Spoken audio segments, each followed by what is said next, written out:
안녕하십니까? 매년 납부하는 재산세와 종합부동산세 익숙하시죠? 하지만 내년인 2026년 이 세금들이 지금보다 훨씬 늘어날 가능성이 높습니다. 특히 다주택자의 경우 내년 5월 이후부터는 양도소득세 부담까지 크게 증가할 것으로 예상됩니다. 현재 주택을 보유하고 계신 분이라면 오늘 내용 반드시 확인하시길 바랍니다. 최근 발표된 두 개의 기사부터 살펴보겠습니다. 첫째, 정부 내년도 부동산 공시가격 상향 추진 보유세 인상 불가피. 둘째, 세금으로 집값을 잡지 않겠다던 정부, 필요시 세제 조정 검토. 즉, 정부가 부동산 관련 세금 구조를 다시 손보려는 움직임을 보이고 있다는 뜻입니다. 당초 정부는 세금 정책으로 집값을 조정하지 않겠다고 밝혔습니다. 하지만 시장 상황은 예측과 달리 움직이고 있습니다. 지난 6월 정부가 주택담보대출 한도를 6억 원으로 줄이며 대출 규제를 강화했지만 서울 주요 지역에서는 오히려 고가 거래가 이어졌습니다. 개포동의 한 아파트는 44억 9천만 원에 거래돼 최고가를 경신했고 서초 송파송 동구 등에서도 비슷한 흐름이 나타나고 있습니다. 결국 정부가 기대했던 대출 규제 효과는 제한적이었습니다. 현금 유동성이 충분한 자산가들에게는 큰 제약이 되지 않았기 때문이죠. 이에 따라 정부는 세금 조정이라는 새로운 카드를 검토하기 시작했습니다. 최근 대통령실 김용범 정책실장은 시장 안정과 주거, 복지를 위한 수단에는 제약이 없어야 한다고 언급했습니다. 이는 필요하다면 세금 조정도 고려하겠다는 의미로 해석됩니다. 이제 정부가 만지작거리고 있는 세금 인상 카드 두 가지를 살펴보겠습니다. 첫 번째는 공시가격 현실화입니다. 공시가격은 정부가 부동산의 가치를 평가해 세금 부과 기준으로 사용하는 지표입니다. 현재는 실제 시세의 약 69% 수준으로 책정되어 있습니다. 하지만 정부는 이를 90% 수준까지 끌어올리는 방안을 검토 중입니다.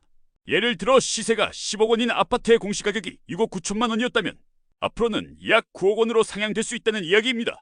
공시가격이 오르면 재산세와 종부세뿐 아니라 건강보험료, 복지 혜택 산정에도 직접적인 영향을 미칩니다. 특히 은퇴 후 고정소득이 없는 고령층에게는 큰 부담이 될 수 있습니다. 30년 된 오래된 주택에 거주하는 은퇴자라면 공시가격 상승으로 인해 재산세 부담이 커지고 피부양자 자격을 잃을 수도 있습니다. 결국 이들은 세금 문제로 삶의 터전을 포기해야 하는 상황에 놓일 수 있습니다. 두 번째는 공정시장가액 비율 조정입니다. 다소 생소한 개념일 수 있는데요. 이 비율은 공시가격에 곱해 실제 과세 기준을 정하는 비율로 일종의 세금 할인율입니다.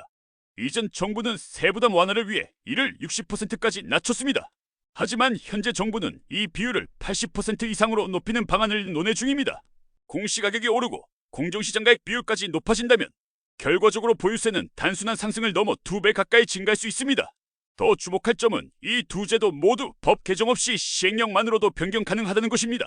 즉, 국회 동의 절차 없이 정부 의지만으로도 내년부터 바로 시행될 수 있습니다. 이 때문에 내년 보유세 인상은 현실화 가능성이 높다고 볼 수 있습니다.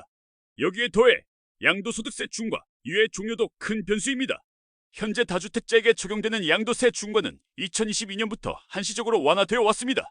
그러나 이 조치가 2025년 5월 9일 종료될 예정이며 현재 분위기로 봤을 때 재연장 가능성은 낮습니다. 만약 중과세가 부활하면 조정 대상 지역 내 다주택자의 양도세율은 최대 82.5%까지 오를 수 있습니다. 기본세율 45%에 중과 30%, 지방세 7.5%가 더해지는 구조입니다. 게다가 장기 보유 특별공제 혜택도 사라지기 때문에 실제 양도 차익의 대부분을 세금으로 내야 하는 상황이 벌어질 수 있습니다.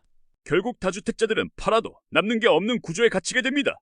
이로 인해 매물은 줄고 시장 유동성은 급격히 떨어질 수 있습니다. 과거에도 이런 상황이 이어지면 거래 절벽이 발생했고 결국 시장은 침체 국면에 들어섰습니다.